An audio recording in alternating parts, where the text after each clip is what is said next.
Welcome to NTD News. I'm Jasmina Davis. Here are today's top stories. House Speaker Nancy Pelosi denies that the relief bill is unlikely to pass before the election, but President Trump says he thinks Democrats are holding it back. President Trump highlights Joe Biden's policy on increasing refugees. He notes the 700% increase would mean 125,000 refugees to the U.S. each year. A U.S. appeals court rejects Texas Democrats' bid to expand mail-in voting. The state allows voters over 65 to vote by mail. Democrats say it discriminates against younger voters. Microsoft says foreign hackers are increasing cyber attacks targeting the U.S. election. The firm says it's mostly coming from China, Russia, and Iran. Some areas in the western U.S. are left devastated as the wildfires continue to rage. One mobile home park in Oregon looks like the aftermath of a battlefield.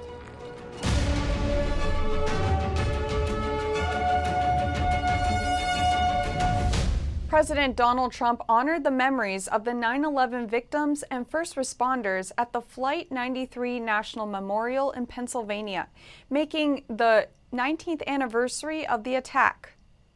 Today, every heartbeat in America is wedded to yours. Your pain and anguish is the shared grief of our whole nation. The memory of your treasured loved ones will inspire America for all time to come.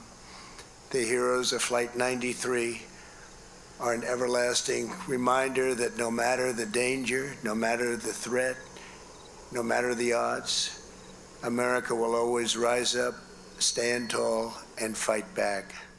The memorial site was chosen to remember the victims of United Flight 93, which crashed in a field in Shanksville after it was hijacked on September 11, 2001.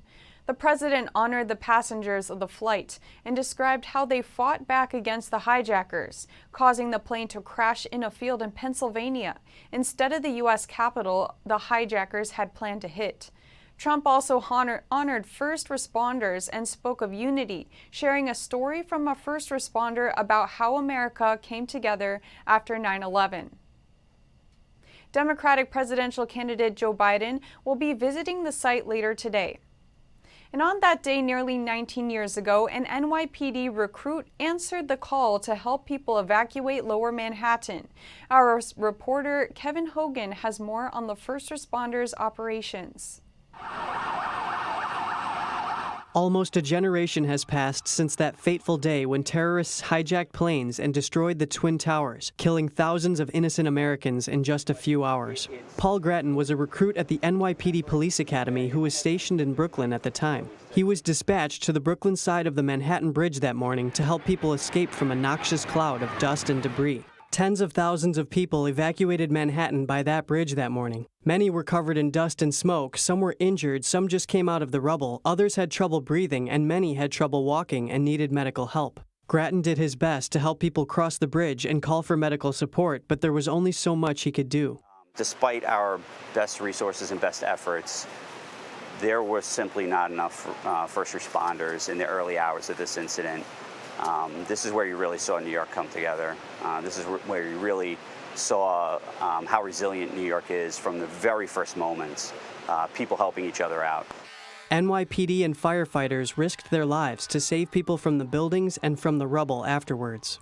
Nearly half of all the New York City firefighters that died since its founding died on September 11th. 23 police officers died on that day, and hundreds of first responders died years later due to illnesses from the poisonous smoke. Grattan, who is now a sergeant, still has his NYPD hat that is covered in dust. In the weeks following the attack, Grattan assisted in the recovery and security operations. At the time, we were completely exhausted. These were days when we were working 16 hours a day, very little sleep, things like that. I do recall that on the night of 9/11, I had about a 2.5-hour turnaround from being dismissed from our first shift, so to speak, to having to come back in to report in Midtown Manhattan at 4 in the morning for the next shift. The brave men and women in uniform saved the lives of many helpless individuals during the crisis on 9/11.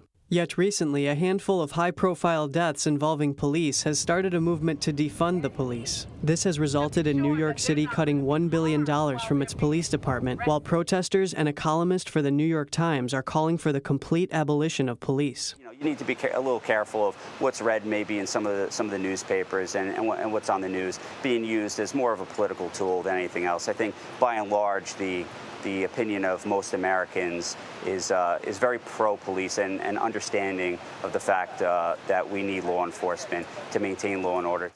A poll by the independent research organization, the Democracy Institute, shows that 3/4 of Americans do not support defunding their local police department, compared to 16% who do. And residents around the country have shown their support for law enforcement by marching alongside them.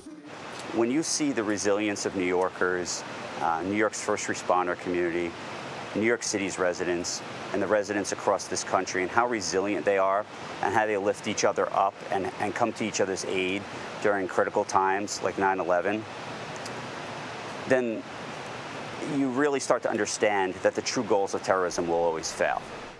During Friday night's Tribute in Light, the city will honor the fallen and celebrate the unbreakable spirit of New York. Kevin Hogan, NTD News, New York.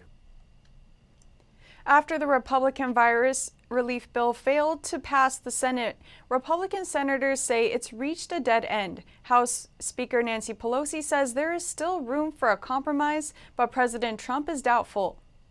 House Speaker Nancy Pelosi denied that it's now unlikely for the next virus relief bill to be passed before the November election. The Senate failed to get the 60 votes needed to pass the Republican bill for around $300 billion in aid. Pelosi claimed that Republican Senate Majority Leader Mitch McConnell had made a half-hearted attempt. While we ignore the needs of the American people, where we shy away from defeating and crushing the virus, while we say to people at their kitchen tables, we don't care if you don't have food or if you're out on the street in another month and the rest of that. She said he was just trying to check the box and criticized him for pausing negotiations back in May. Check the box, push the button, pause. I forgot to tell the virus to pause. McConnell said at the time he wanted to gauge the impact from the economy that was starting back up. President Trump said that Democrats are stalling the process of getting money to American workers. But Nancy Pelosi and Schumer don't want to pass a stimulus bill because they think that helps me in the election. I don't think it helps me at all. The president said it is a political move. He said he has a feeling that Democrats won't allow a bill to pass before the election, adding his administration is prepared to pass stimulus for people that need it. President Trump warned the crowd in Michigan against a heavy increase in refugees that would flood the state. His opponent, Joe Biden, is aiming to increase the yearly number of refugees by 700%. Here's the latest on the 2020 U.S. presidential election coverage. Speaking at a rally in Battleground, Michigan, President Trump addressed allegations that he played down the virus earlier in the year. We did it just the right way. We have to be calm. We don't want to be crazed lunatics. We have to lead. Dr. Anthony Fauci, who is a central part of the White House coronavirus task force, backed him up. He said on Fox News he didn't get any sense that the president was distorting anything. President Trump focused his attention on the policies of his opponent, Joe Biden. Biden pledged to increase the number of refugees allowed to settle in America by 700%. He would increase the number currently capped at 18,000 per year to a target figure of 125,000 per year should he win. President Trump warned that this would open up the United States to a flow of refugees from terrorist hotspots, including Syria, Somalia, and Yemen. At no time before has there been a clearer choice between two parties, two visions, two philosophies, and two agendas for the future. There's never been a vision like this. The crowd in a cavernous airport hangar showed their support for the president with chants of "We love you" and cheers. President Trump accused Biden of supporting trade deals and policies that moved jobs to other countries, including China. They want to shut down auto production, delay the vaccine. They want to destroy your suburbs. Look at what I've done for your suburbs. You know what I've done. You know what I've done. Michigan's unemployment rate has made a significant recovery since it spiked at 24% in April. In less than 6 months, it is down to under 9%. Texas Democrats have lost their bid to expand mail-in voting to all eligible voters. The state's Democratic Party chairman says they'll continue to fight in a lower court. A U.S. appeals court has rejected Texas Democrats' bid to let all state residents vote by mail. It's just one of dozens of court challenges across the country over whether to expand voting rights. Attorney General William Barr clarified his point on universal mail-in voting, not absentee voting. The mailing out universally of ballots, what I've said is that opens the floodgate to potential fraud and coercion, and has always been recognized as creating those significant risks. Texas law allows all voters over age 65 to vote by mail. The court ruled the law was not unconstitutional age discrimination because it doesn't limit the right to vote for younger Texans. The state's Democratic Party chairman said the Texas Democratic Party will continue to fight in the district court for every Texan to have an equal right to vote, regardless of their age. The state's attorney general, who defended the state in the lawsuit, said, "We will continue to protect the integrity of Texas elections and uphold the rule of law." Thursday's ruling does not end the lawsuit. The case will return to a lower court to consider Democrats' remaining arguments against the law. Microsoft says foreign countries are increasing cyber attacks targeting the U.S. election. The corporation says its security tools detected and stopped the majority of the attacks. Microsoft says hackers working for China, Russia, and Iran are targeting the U.S. election and have recently increased their attacks. The firm's vice president of customer security and trust writes, "In recent weeks, Microsoft has detected cyber attacks targeting people and organizations involved in the upcoming presidential election, including unsuccessful attacks on people associated with both the Trump and Biden campaigns." Microsoft said Chinese hackers have launched thousands of attacks, successfully compromising about 150 people between March and September. They targeted Democratic nominee Joe Biden's campaign and a person formerly involved with President Trump's administration. Microsoft said a Russian group targeted over 200 organizations, many affiliated with the upcoming U.S. election. The Kremlin dismissed the allegations as nonsense. And Microsoft said Iranian hackers tried to log into the accounts of Trump administration staff and campaign staff. Earlier this year, the Office of the Director of National Intelligence released a report saying China could pose a greater threat than Russia in 2020. The statement said the Chinese regime is trying to shape policy in the United States, pressure political figures opposed to China's interests, and counter criticism of China. Wildfires continue to rage across the western U.S. People have to leave their homes and belongings behind. Some of them return only to find the remaining in ashes. One mobile home park in Oregon looks as if bombs were thrown on the area. At least 3 people in Oregon have been reported dead. Among them were a boy and his grandmother. Several others sustained critical burns. Oregon officials were shocked by the number of simultaneous fires on Thursday morning, which stood at almost 40. The small Oregon town of Phoenix was hit especially hard. The scene more closely resembled the leftovers of a battlefield after one of the state's many wildfires wiped out much of the community. A mobile home park in the area was reduced to rubble just hours after the evacuation. People lost their homes and many were left with nowhere to go. Right now we're just on the roof. We've been sleeping in our cars and parking lots. We're trying to find a place to sell right now, but we haven't found anything yet. In California, hundreds of residents in and around the Sierra National Forest are anxiously awaiting news of the Creek Fire's devastation. The fire, which broke out on September 4th, forced them to evacuate to nearby Fresno. It has so far burned more than 170 acres and is currently 0% contained. John and Val Malone have been residents of the Burro Valley for nearly 20 years. They were forced to evacuate early Tuesday morning. Our refrigerator broke down in our trailer, our lights went out, we got a flat tire. All kinds of stuff. So sorry. It's been really difficult. In Tacoma, Washington, a dramatic rescue was caught on camera as flames closed in on residents' houses. A U.S. Coast Guard veteran took an unusual route on his drive home when he saw black smoke coming from this house. He ran out of his car and toward the house, where he found the residents still inside. As flames closed in on the house, he urged the couple to escape. Then he quickly ran next door to make sure everyone was out of that house as well. The Coast Guard veteran said he believes God put him on that street that day to help the people there. He added that he's grateful everyone was able to evacuate before the house was engulfed in flames.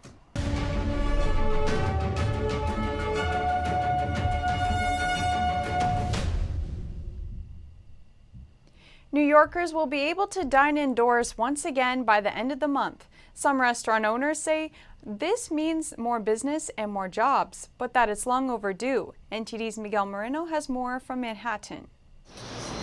Outdoor dining was a success for restaurants compared to either closing down or takeout only, but indoor dining is making a comeback by the end of September. It's a decision from the governor some businesses say they were literally dying to hear. And we're now announcing today that we can go to 25% of indoor dining with certain restrictions. Besides potentially making more money, some restaurants are saying this means more people can come back to work. A lot of people are still out of working, so that would be good to get these people back, because once we open inside, we'll need more staff. According to the state's labor department, as of July, the city's unemployment rate was about 20%, with food businesses taking the biggest hit. The manager of this Italian restaurant told us he's happy with the news, but it's not enough. When you get the indoor and the outdoor together, that'll be great. But once it gets cold outside, 25% inside is not going to do it. Trusello also said he thinks the decision is long overdue, adding that a $2 billion class action lawsuit filed by restaurants against the city and state may have gotten the ball rolling. A few people told us they're looking forward to it as long as they can socially distance. If everyone's wearing a mask, and it's enough social distance, I'm definitely going to eat at some places I've been missing. From outside, look in and see that, it seems like they're spacing people out, socially distancing, and, this staff are adhering to masks, gloves, and stuff like that. I would consider going in and sitting down. Yeah. The governor says restaurants will have to follow strict regulations like temperature testing everyone coming in and collecting contact information for contact tracing purposes. Miguel Moreno, NTD News, New York. Governor Cuomo says if the infection rate stays relatively low, he may give restaurants permission to open up at 50% capacity in November. And New York Fashion Week will look a little different this season. That's due to the virus restrictions, which are altering nearly every facet of life. Normally, the New York Fashion Week takes place in a 7-day parade of runway shows, presentations, and events. This year, they have been stripped down to 5 days and will be held from September 13th to 17th. IMG is the organization that hosts the New York Fashion Week. They worked closely with the mayor's office and the restrictions in order for the shows to take place. We evolved the event and our offerings to designers to be able to create an event that's both safe and successful for designers. Usually the Fashion Week is held at Spring Studios, but the location will be used in a different way this season. The studio's rooftop will be given to designers for runway shows. Those will have a very small socially distant audience. The indoor venues where the big runway shows are usually held will be used for content creation. Films and social media content will be produced that portray collections in new and different ways. The videos will then be broadcast on nyfw.com. A Brooklyn-based model has been working in London since March. She described the few shows she has done during the pandemic as very strange. And so backstage there can be at least 100 people in one room for the hair and makeup. And now it's dwindling, there'll be less than a dozen. She added that she hopes the fashion shows will go back to how they used to be, but she says she thinks it's going to take a while before it's the same fashion week people are used to. Coming up, a new report by the National Association of Scholars reveals how the Chinese regime has been working to infiltrate U.S. schools. It's been happening for nearly 2 decades, and students from kindergarten through college have been affected. and plagiarism seems to be running rampant in China. Netizens are noticing striking similarities between Xi Jinping's latest speech and a famous Hong Kong protester's slogan. That and more after the break.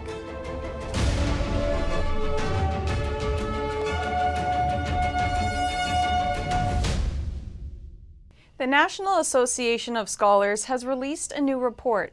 It lays out how the Chinese Communist Party has worked to strategically corrupt the U.S. education system since at least 2003.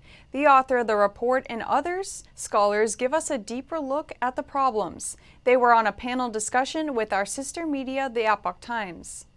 While more than 40 Confucius Institutes have already closed, the Chinese Communist Party has worked for more than a decade to burrow its way in to America's K-12 education system and distort the truth about the regime.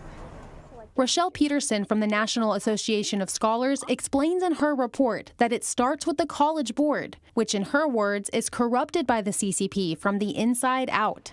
And through this network, the College Board encourages school districts to host Chinese government-selected teachers in K-12 classrooms, often in immersion classes in which Chinese teachers teach not only Chinese language, but also social studies, history, and other subjects the CCP takes a special interest in. Peterson says the College Board is bought off by the CCP and has been for nearly 2 decades. The College Board also worked with the CCP to develop the AP Chinese Language and Culture course, which high school students can take to earn college credit. One professor says a major problem is that the Communist Party eradicates traditional Chinese culture and replaces it with Communist Party-approved narratives. Whereas in the Cold War, we were very aware that we didn't want Stalinist literature for our students of Russian language. We wanted them to be reading the Russian classics. And for some reason, we think it's okay for literature and textbooks coming out of communist China to be normalized among our student population. So I think that Gilly emphasized that the enemy is the CCP rather than the Chinese people. He says that the Chinese people are our allies to recovering and preserving the authentic Chinese culture. We need to develop alternatives, and we need to root out the pernicious influence of the CCP. We cannot let the next generation of Americans be trained by the Chinese Communist Party. So how can U.S. citizens make an effort to push back against the CCP's encroachment? The scholars suggest a few approaches. Avoid participation in the CCP-backed AP Chinese courses and demand an alternative. Support the Athena Act, which calls to withhold taxpayer funds from colleges that have agreements with the CCP. The petition can be found on athena.org/legislation. And the full report from Rochelle Peterson can be found on nas.org. Melina Weiskup, NTD News. A hot topic has sparked among Chinese netizens: plagiarism. That's after some pointed out that a speech by Chinese leader Xi Jinping sounds familiar to a famous Hong Kong protester's slogan. NTD's Tiffany Meyer brings us more. Hundreds of thousands of people have succumbed to the CCP virus worldwide. Chinese authorities continue to cover up the pandemic's real situation inside the country's borders. But on Tuesday, the regime held a national anti-epidemic commendation conference in Beijing. During the ceremony, medical staff and other frontline workers were praised. It appears to have been an attempt to convince the outside world that the communist regime was successful in its fight against the virus. The ceremony celebrated certain individuals, all of which complied with the CCP's false narrative. But whistleblowers who sought to expose the truth, like Dr. Li Wenliang, didn't receive a single mention. During the conference, one speech in particular caught the public's eye.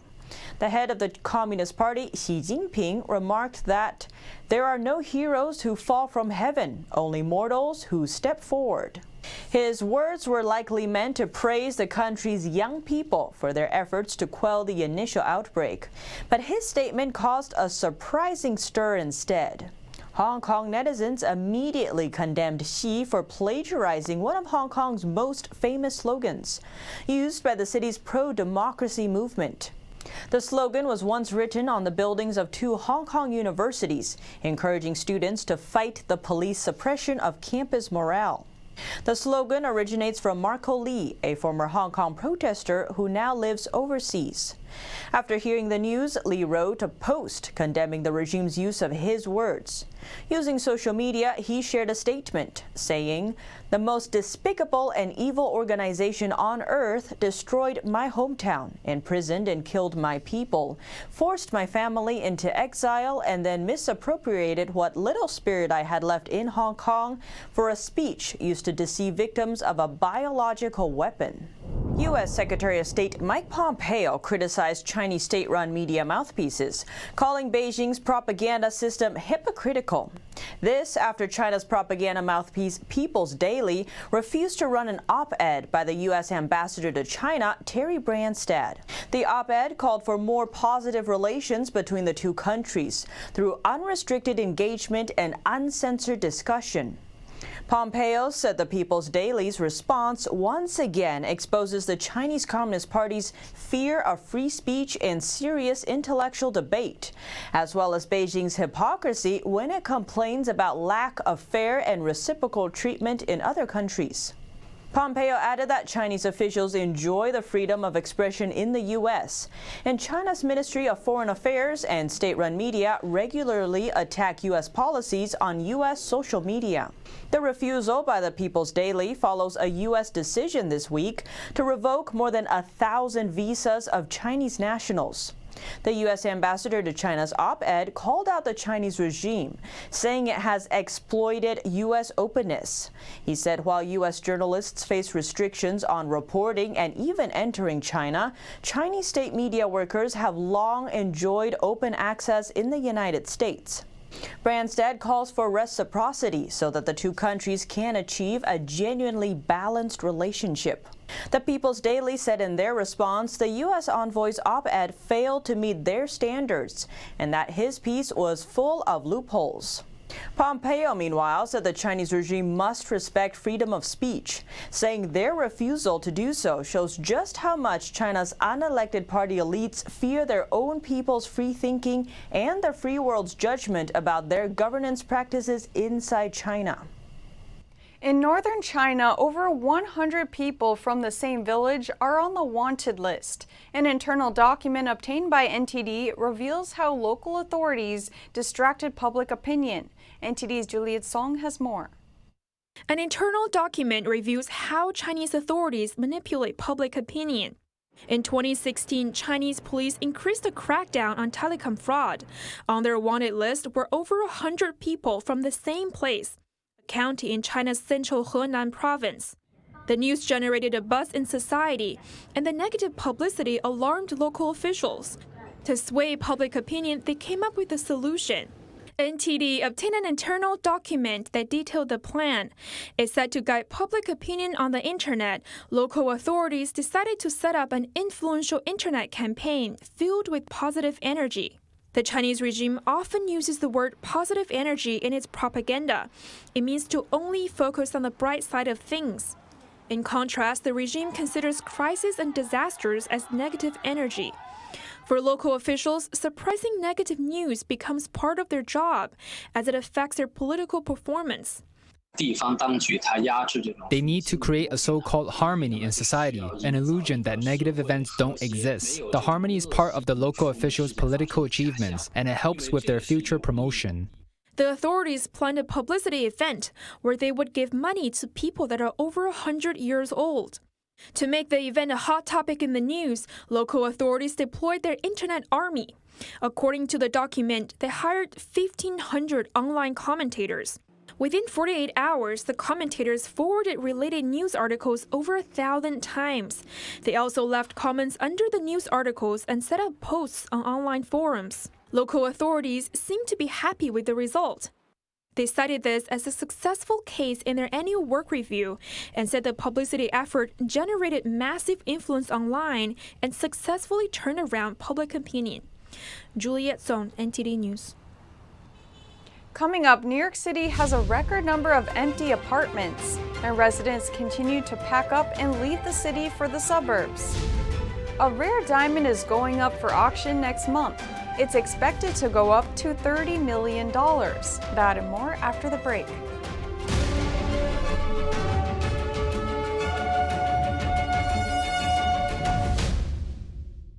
U.S. Customs officials seized more than 16,000 fake Apple products in a recent shipment from China. 14% of the items were counterfeit wireless earphones. The rest were fake charging cables. If authentic, the items would be valued at over $650,000. Customs and Border Protection, or CBP, discovered the counterfeit items in July while checking arriving shipments in Los Angeles.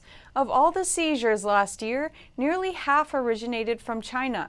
CBP warns that buying fake electronic goods is dangerous because they don't go through rigorous safety testing.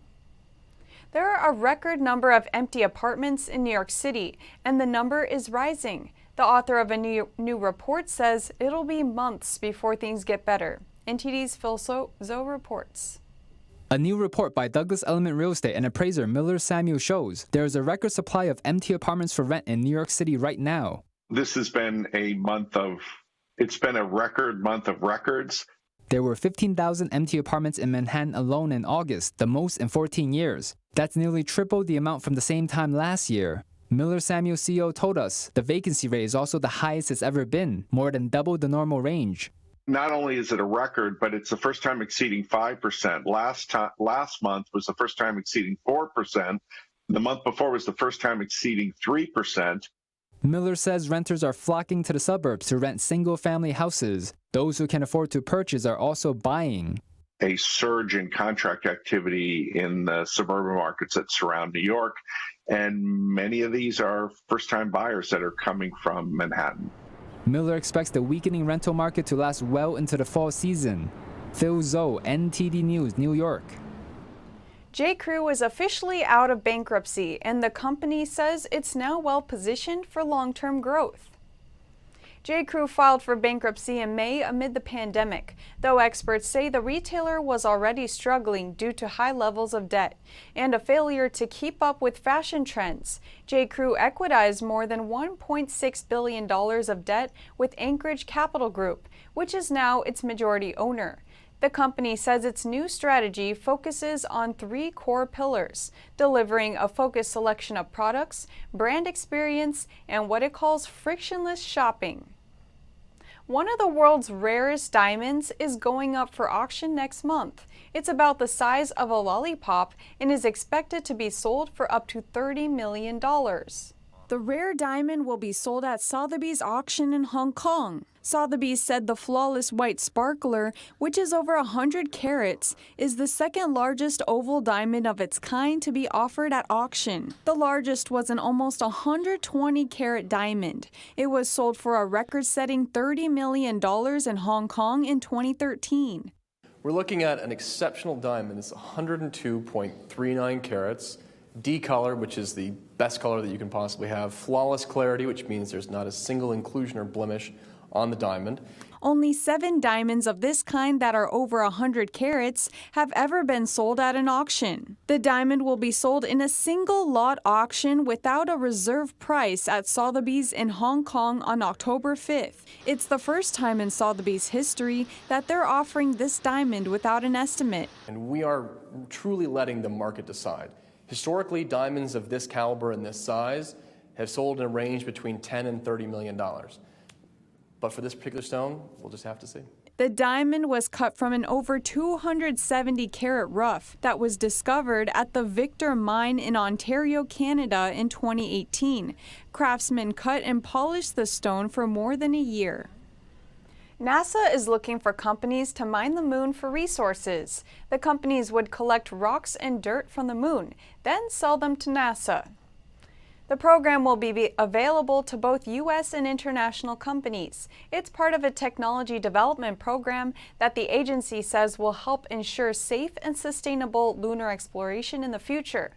For companies that do win a bid, NASA expects to pay from $15,000 to $25,000 for 50 to 500 grams of lunar material.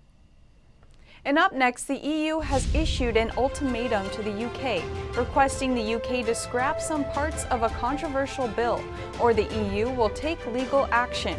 Who will be the first to blink? And after the discovery of a box under a fountain, people in a Belgian city can finally believe how wholeheartedly a mayor of 200 years ago loved the city. More of these after the break.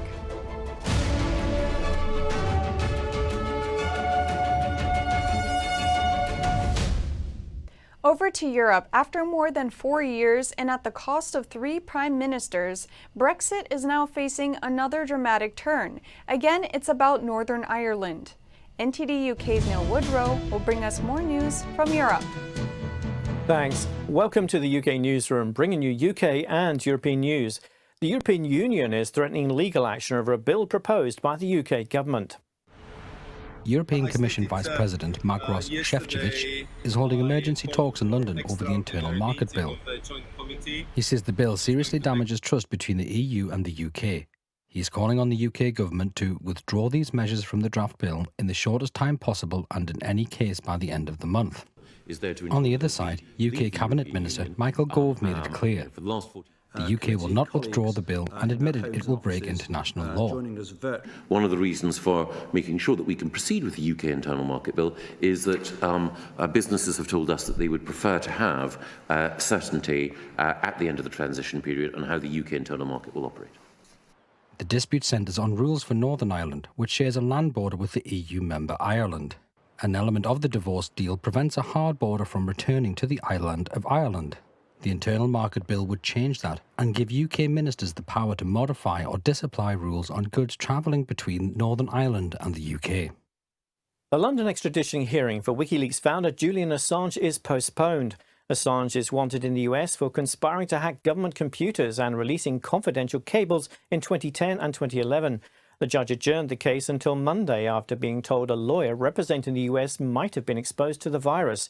Assange's lawyer argued he should be granted bail because of his health, but the judge denied the request, calling Assange a flight risk, having skipped bail once in 2012. The Minsk headquarters of a jailed Belarusian opposition politician was raided by masked men. Footage released by Viktor Barbarico's press service shows over 20 men forcing open the door. They wore caps and masks and covered the camera. Barbarico, a banker, and other opposition figures were forming a new political party when he was arrested last month. Another arrested opposition politician, Maria Kolesnikova, says security officers put a bag over her head and threatened to kill her when they tried to deport her to Ukraine earlier this week. She is currently detained in Minsk. Kolesnikova is accused of illegally attempting to seize power. She is a prominent leader in the month-long protest against the re-election of President Alexander Lukashenko, dubbed the last dictator in Europe. And the European Parliament is no longer inviting Burmese leader Aung San Suu Kyi to its Human Rights Prize events. Suu Kyi spent most of 21 years as a political prisoner in Burma, also known as Myanmar. She was released in 2010 and won a landslide victory in 2015, ending half a century of military rule. While a prisoner, she was awarded the European Parliament's Sakharov Prize for freedom of thought. EU lawmakers say she is excluded for failing to denounce a military campaign against Rohingya Muslims in Burma. French carmaker Citroën is launching a new microcar, hoping it will reach an untapped market. At less than 8 feet long and 5 feet wide, with plastic bodywork, the Citroën Ami is hoping to appeal to a new generation. The two-seat vehicle is fully electric and can reach a top speed of 27 miles per hour. It is nice. I think it is a small enough model to travel in the city because of the traffic jams, and I'm in favor of electric because it is less polluting. Because of Ami's modest-sized electric motor, it's classified as a quadricycle in France, meaning it can be driven without a driver's license by anyone above 14. It's on sale alongside smartphones and video games in a major French electronics store chain. Today we are surprised by the number of sales, as it is above what we thought, because we've already had more than 1,000 sold. Prices for Ami start at just over $7,000. It can also be leased for less than $23 a month. And an urban myth becomes reality after discovery under a fountain in Belgium. For years it was just fiction mentioned in civic documents, until renovation work began on Vervier's ornate stone fountain last month. During the work on the David fountain, we had the great privilege and the great luck to find a small box which contains the heart of the former mayor, Pierre David. Official text mentioned the presence of this box, but no one really believed it. Pierre David was Vervier's first mayor after Belgium became an independent country. He died while still in office in 1839 after falling from a building. Authorities built a fountain in his honour and, with his family's permission, buried his heart under a stone in the monument in 1883. I don't know of any other examples. For me, he is the only mayor for whom such a thing happened. The metal box containing David's heart is on display at the Verviers Museum of Fine Arts and Ceramics. It will be returned to the fountain once the renovation is complete. That's all from us for now. Thanks for watching. Back to New York. The wave of grisly horse killings and mutilations that has hit rural France has put its farms and breeders into a state of fear. French security forces patrol fields in France, a reassuring presence for locals like Jean-François Decailleux, who continue to live in fear over the unexplained wave of horse killings and mutilations. He manages an equestrian centre himself. He tours the property every morning, listening for unusual vehicles. Of course, we brought in all the horses which were in fields away from the equestrian centre, so all the horses have been inside since last week. The brutal attacks where horses have had their eyes gouged out and ears cut off have happened across the country. Police haven't said who committed them or why.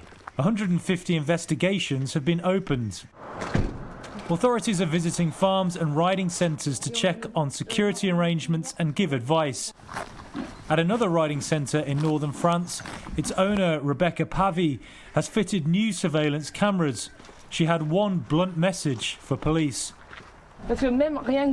Just seeing you here is important. So in any case, thank you. Catch them. Catch them. That's what we're here for. We'll do the best we can. Coming up, an ancient city reopens to the public. The city was once the largest in the Americas.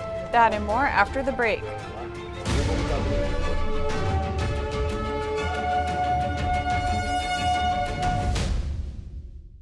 A political crisis in Australia's most populous state is ending.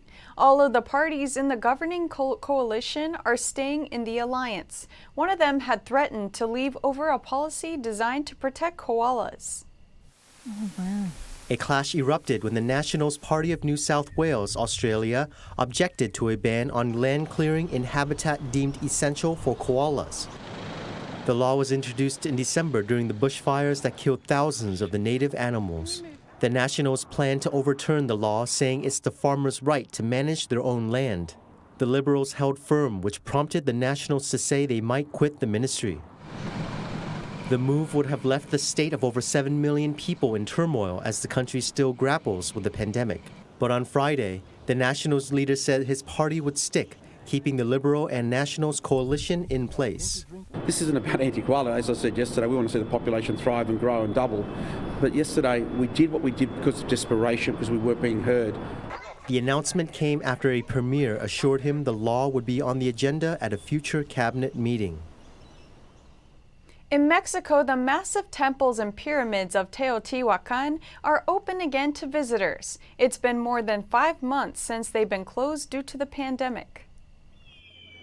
Tourists trickled along the Avenue of the Dead, the ancient city's main thoroughfare, but they were not allowed to scale the site's 3 tallest pyramids.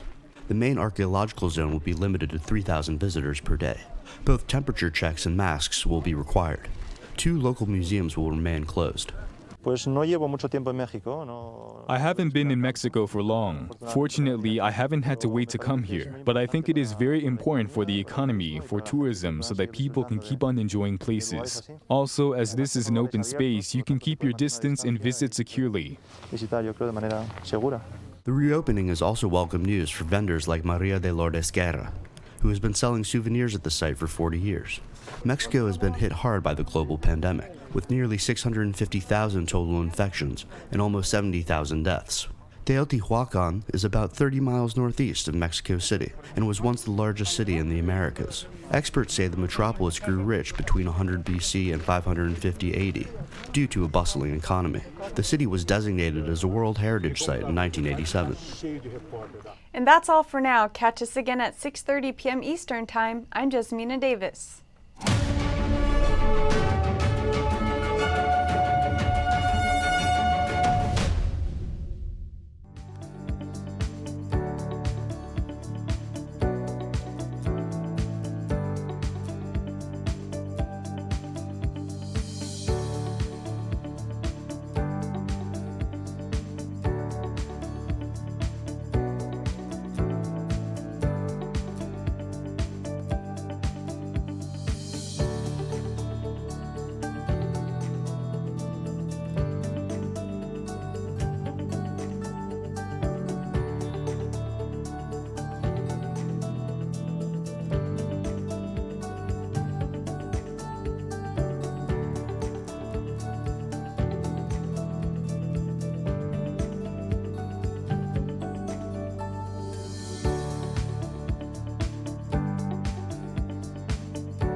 Censorship isn't the only way for the Chinese regime to manipulate public opinion.